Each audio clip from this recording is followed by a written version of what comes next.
Love is the key to spiritual awareness. November 27, 2013. As Thanksgiving approaches, please give thanks for all that is good in your lives. There are truly none among you who do not have something to be thankful for, so go within, to that quiet safe place where you can, if you choose, access your spiritual guides and mentors and ask them to bring to your attention an event or an aspect of your life for which you are eternally grateful. Then say thank you for it.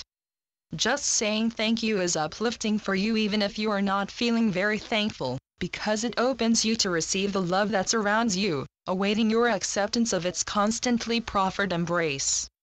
Love is the key to spiritual awareness because all that is spiritual, all that exists, rests in love. Love is gentle, kind, compassionate, accepting, forgiving, and yet it is the most powerful energy, the most powerful will because it is infinite, and there is nothing apart from it. It cannot be destroyed, defeated, weakened or avoided because all is contained within it. It does not impose or demand, but within the illusion you can pretend that it does not exist, and by doing so you shut out joy and happiness from your lives, replacing them with fear and anxiety which you either deny, attempt to conceal, or cower away from like helpless victims of some hideous monster. However, love is endlessly patient. It will wait until you choose, as you eventually will, to accept it, whereupon boundless joy will be eternally yours. That, surely, is reason enough to give thanks. Because love is the source from which all that exists flows, because it is that from which all is created, it makes absolutely no sense whatever to deny it, avoid it, or hide from it. To do so is to be like an infant that on putting its hands in front of its face believes that what it can no longer see is no longer there. Humanity has collectively chosen to remove its hands from in front of its face and once more see its mother looking at it adoringly. You have played at hiding yourselves from her for far too long, but she has never lost sight of you, she never will, and your awakening is divinely assured. It often seems to you that you have been waiting interminably to experience the infinite joy of being eternally in the presence of your loving source, and that is because you continue to cling to the unreal, the illusion and all the deceits and tricks that it offers to you, claiming them to be real. Bodies are part of the illusion, without them you could not properly experience it, and they are subject to illness, pain, suffering, aging, and decay.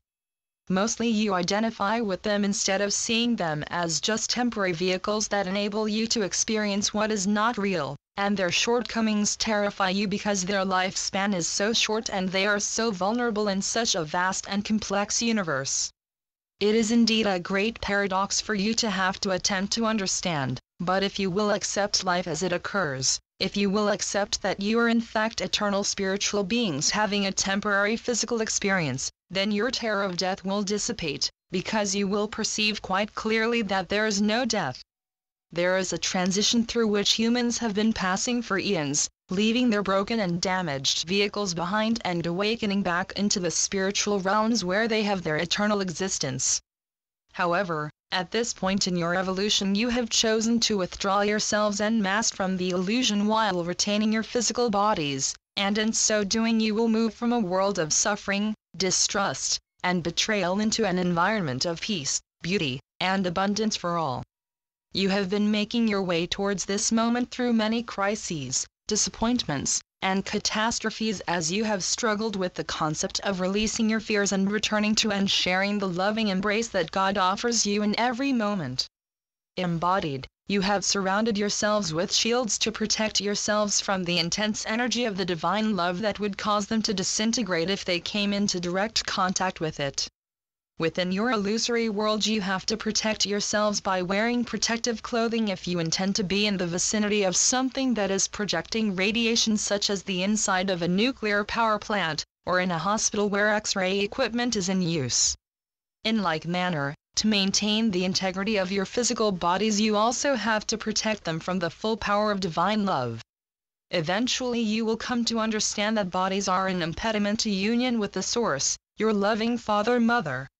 On earth you are very aware of your separation from one another, and grateful for it, except occasionally when you are so in love with another that you want to truly be two in one flesh. When you ascend, love will envelop you as you have never before experienced it, and gently and gradually you will start to release yourselves from the protective shields that your bodies provide as your trust in God grows and you allow yourselves to become disembodied and return once more to your natural state of oneness with your source. And that is yet another reason for you to give thanks. Your loving brother, Jesus. Channeled by John Smallman. johnsmallman2.wordpress.com